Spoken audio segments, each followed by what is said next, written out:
Hey, everybody, and welcome to Conversations with Matt DeLockery. Today, I want to ask a question that's going to be a little uncomfortable for any church people who are listening. Were the new atheists right? So, first things first, who are the new atheists and what might they have been right about? In the 20th century, the average person didn't hear much about atheism. It was largely an academic topic that professors would write papers about and discuss at academic conferences. And there were absolutely atheists outside of academia, but it was not as widespread as it is now, and it had a bit more of an academic feel to it. Then in the 21st century, things changed. Following the terrorist attacks of 9/11, some people began writing and speaking about things in a different way. Previous previous atheists would have argued that religion was incorrect and something people delude themselves with, but all in all, it should be tolerated. It didn't really cause any harm and it gave people hope, so what did it matter really? I mean, live and let live. But following 9/11, some people began to say that religion was not a harmless delusion. Instead, it was dangerous because religious people were not living and letting live. They were killing people and generally making the world a worse place to live in for everyone else. This group, called the New Atheists, argued that religious people are the ones who fly planes into buildings. Religious people indoctrinate their children. Religious people follow superstition over reason. And religious people ignore the findings of science. Because of these and other problems, these new atheists argued that religion, especially Christianity and Islam, should not be tolerated. They should be torn down. So, at its essence, their basic claim was that religion claimed to be something good. However, in reality, religious people were making the world around them and the lives of the people around them worse. Therefore, they argued, religion is not something that should be tolerated. It's not merely a harmless delusion, it's dangerous. So here's the question, were they right? Now, I'm a Christian and I believe God exists and Jesus rose from the dead. But the thing is, when I look at the American church, I don't see almost anything that looks like what Jesus was talking about in the Gospels. Jesus said, give to Caesar what is Caesar's. We fight for political power.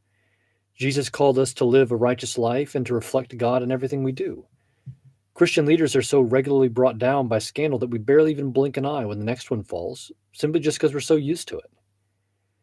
Jesus told us to take care of the poor, the needy, and those who are in situations in which they can't help themselves. We do what he condemned the Pharisees for doing, helping only those who can help us in return.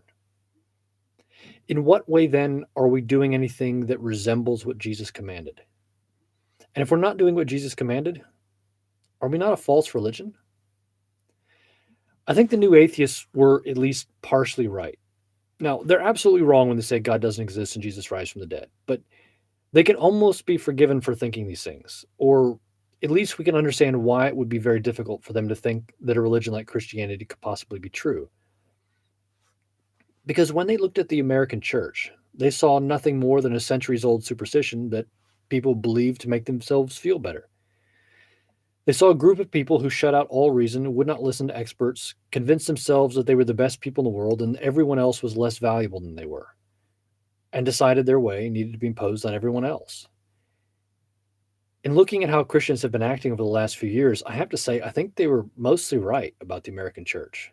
We're pretty awful. We've ignored the criticisms of people on the outside and silenced the criticisms of people on the inside. And then we've skipped along in our merry little hashtag blessed way.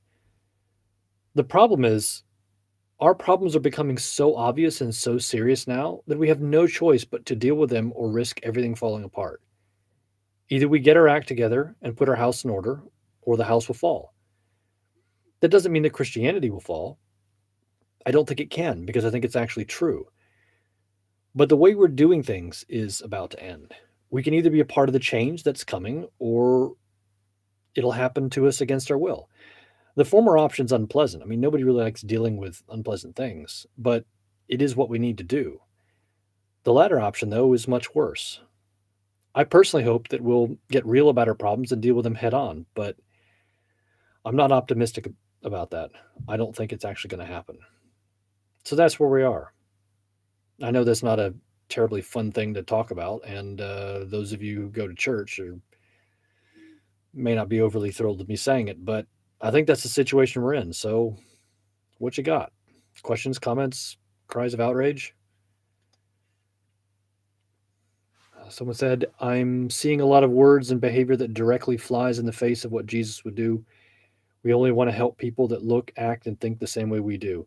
Yeah, that's absolutely correct. I mean, at least I think it's correct. That's what I look at the world and see. It's people who are more interested in doing whatever they feel like and whatever makes them happy. We seem to be more interested in having a social club in Jesus' name and hang out with people who look like us, think like us, act like us, and sit back and say the rest of the world is wrong and then not do anything about it.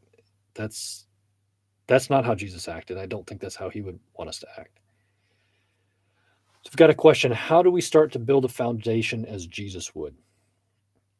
I think that's the question, because I mean I can go on and on about all the things that are wrong and with Christianity, and I think quite a lot of people could point out things that are wrong. It's not hard. It's pretty easy. The tough part's trying to figure out what do we do about it now. And the way to do that is we have to go back and actually ask, well, what would Jesus have wanted us to do? Um, the simple answer is going to be something like, okay, I mean, I've talked about this before about beginning to find the right path and how do you start. Um, Looking for truth and treating others as you would want to be treated is a good place to start. Um, and immediately, I think that's what we should all just start doing. Then the harder question, though, is what is everything supposed to actually look like? That takes a lot of study, um, beyond just the basics. Well, let's treat others better, but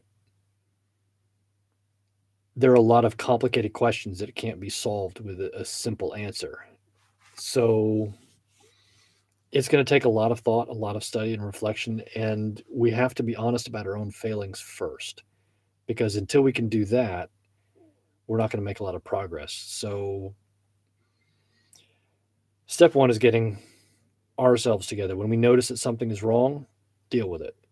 And it's going to take us a while to do that. So I think we should start there. Someone said, I think Jesus listened far more than he talked. That's a start. Um, he's a little bit different.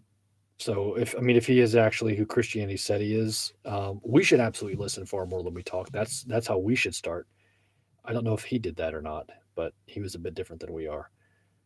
Um, Another comment: putting ourselves in others' shoes. When we learn to have empathy for the things that we don't personally struggle with, that will help. Yeah, because a whole lot of things can be solved. We say, "Well, I don't see why that's a problem, why that's an issue." Well, maybe you don't see that because you're thinking about it from where you're standing right now. But if you turned around, you're facing someone in conversation, like walk over to the other side, turn around, stand where they are, and look at things as they're looking at them, and the world looks a little bit different. If you start doing that, a number of problems are going to become less obviously the way that you think that they are, because as soon as you start seeing them from somebody else's perspective, then things change. So yeah, this isn't an overly fun topic, but I think a lot of the criticisms against American Christianity are pretty reasonable, and we've been ignoring them for a while. But you can't go on ignoring problems forever because they only get worse. If you have termites in your house, they're only going to get worse if you ignore them. You can't just let that go. You have to deal with a problem, even though it's unpleasant, even though you don't want to admit that you've got termites. Deal with it, because otherwise, the house is just going to get eaten from the inside out and it'll be more likely to fall. So, the very best thing we can do is recognize um, the problems that we have and start working on the whatever you have in front of you that you know is actually wrong. Question: self-help books for being a better Christian. Um, I don't right now want to recommend a book. I think what I want to do is just say this, like, I would imagine most of us know something that we're doing wrong. So before we look to a book or another speaker or a resource or some other sort of thing, start with the thing that you know that you're doing wrong right now and fix that. I have no idea what that is, but start with whatever you know you're doing wrong and fix that. And go through a couple of those. And then after that, we can start talking about how to begin to shape what your life should look like going forward. But we're all doing something we know we shouldn't, or we're all not doing something we know we should. Start there and let that be the first step. So, all right. Hope this is helpful, even if not terribly enjoyable. Talk to you guys next week.